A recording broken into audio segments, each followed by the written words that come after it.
හරියට බලමු මේ ගොඩක් අයට තියෙන ප්‍රශ්නයක් තමයි අපේ ලංකාවේ තුල ඉතින් මේ නෙට්වර්ක් ප්‍රශ්නේ හැමෝටම තියෙනවා. ඉතින් ඔයගොල්ලෝ දන්නේ නැති ඔයාගේ රවුටර් එක ඔයාගේ ගෙදර හැමතැනටම සිග්නල් නැති වෙන්න පුළුවන්. ඔයාගේ ගෙදර ඔයා හිතනවා තට්ටු දෙකේ ගියක් නා උඩ තට්ටුවට තියෙන පුළුවන් පහළට නැති වෙන්න පුළුවන්. ඉතින් එහෙම අවස්ථාවලදී අපිට පුළුවන් ඔයාගේ සිග්නල් එක එක්ස්ටෙන්ඩ් කරගන්න. ඉතින් ඒකට ක්‍රමයක් තමයි මම අද ගෙනල්ලා තියෙන්නේ. ඉතින් මුලින්ම පෙන්නන්නම් මේ මගේ මේ මොඩල් එකේ පේනවා Dialog 4G 310. ඉතින් මේ ඔයාලා මේ සයිඩ් එකෙන් පේන්නේ මගේ ස්ක්‍රීන් රෙකෝඩ් එක ලැප් එකේ. ඉතින් ඔයාලට පෙන්නන්නම් මේ වාට පේන Dialog 4G 310 කියන එකට මම මගේ නෙට්වර්ක් එක කනෙක්ට් කරලා තියෙන්නේ. ඉතින් මේකදී අපි ස්පීඩ් ටෙස්ට් එකක් කරලා බලමු.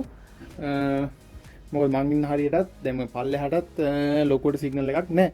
ඉතින් බලමු දැන්ට මේ පේන ඔයාලට මේකේ තියෙන සිග්නල් එක ගාන කොච්චර Mbps ගානක් දෙන්නේ කියලා. ඉතින් මේ අවස්ථාවේදී ඔයාලට ගන්න පුළුවන් මෙහෙම. ඔයා හිතන්නේ ඔයාගේ රවුටර් එකට සිග්නල් තියෙන උඩ තට්ටුවට. උඩ තට්ටුවට තිබ්බට පල්ලෙහාට සිග්නල් නැහැ. ඒ අවස්ථාවේදී ඔයාලා මේ රවුටර් පල්ලෙහාට ගෙනාවොත් සිග්නල් නැහැ. ඉතින් ඒ වගේම රවුටර් උඩ තියෙද්දි ඔයා ෆෝන් එක කනෙක්ට් කරාම පල්ලෙහාට ආවා සිග්නල් නැති වෙන්න පුළුවන්. ඉතින් ඒ වගේ අවස්ථාවල ඔයාලට පුළුවන් මේ වගේ රවුටර් එකක්. ඒ කියන්නේ සාමාන්‍යයෙන් වැඩ කරන රවුටර් එක මේක වැඩ කරන්නේ නැහැ. මේ සිම් එක මේක සිම් එකකුත් නැහැ. මේක අයින් කරපු රවුටර් එකක්. මේ වගේ රවුටර් ඔයාලට ඕන තරම් හොයා ගන්න පුළුවන්. ගෙවල් වල අයින් කරලා තියෙනවා.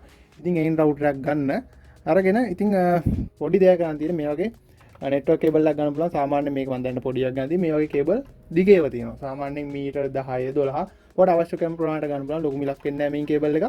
අරගෙන මේ සුළු දෙයක් ගන්න තියෙන මෙතන LAN port එකට කනෙක්ට් කරන්න මේ විදිහට කනෙක්ට් කරා. ඊට පස්සේ ඔයාගේ මෙතන අනිත් රවුටර් එක මේක රිපීටර් එකක් විදිහට තමයි දැන් ඔයා යූස් කරන්න හදන්නේ. මේක මම මෙතනින් කනෙක්ට් කරගන්නවා. මේකට. හරි. දැන් මේ රවුටර් එකට මම මේක කනෙක්ට් කරගත්තා. ඔයාලට පේනවා මේකේ මේ නෙට්වර්ක් බල්බ් එක බ්ලින්ක් වෙනවා. මේ මෙතන බ්ලින්ක් වෙනවා. දැන් මේකෙත් අපේ මේ වැඩ කරන රවුටර් එකේ නෙට්වර්ක් එක බ්ලින්ක් කරනවා. ඒ කියන්නේ මේ රවුටරේ සිග්නල් තියෙන උඩ තට්ටුවකින් තියුවා.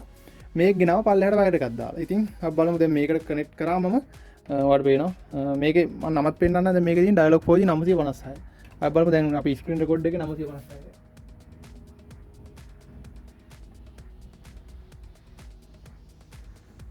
පේනවා මම 956 දැන් කනෙක්ට් කරන මගේ රවුටර් එකට.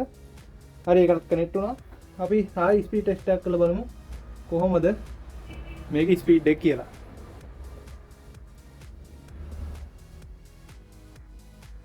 ඉතින් ඔයාලට පේනවා අර විදියටම දැන් මේක හරහා තමයි අපි ඉන්ටර්නෙට් යන්නේ. දැන් මේක උඩ තට්ටුවේ තියෙන මේක පල්ලෙහා තියෙන්නේ. ඉතින් මේ විදිහට ඔයාලට දෙක තුනක් උනත් කනෙක්ට් කරන්න පුළුවන්. මේ ඔයාලට පේන වගේ නෙට්වර්ක් ස්විච් එකක් ගන්න මේ කේබල් එක ගන්න ස්විච් එකට ප්ලග් කරලා ඒකෙන් එන අවුට්පුට් එකෙන් මේ වගේ රවුටර් දෙක තුනක් උනත් පල්ලෙහා දීලා තියන්න පුළුවන්. ඔයා ඉන්න ලොකේෂන් වලට සාමාන්‍යයෙන් මේක මීටර් 100ක් උඩ මීටර් 100ක් සිග්නල් එකක් වදින්නේ නැහැ. සාමාන්‍ය මීටර් 50ක් වගේ ඇතුළතනේ වදින්නේ මේක සිග්නල් එක. ඉතින් ඒ වගේ ඇතුළත රවුටර් මේ වගේ දෙක තුනක් උනත් ඔයාලට කනෙක්ට් කරලා තියන්න පුළුවන් එක ස්විච් එකකට. ඉතින් ඒකෙත් කරන්න දැන් නැත්නම් මට මැසේජ් එකක් දාන්න. මම WhatsApp නම්බරේ දාලා තියන්න.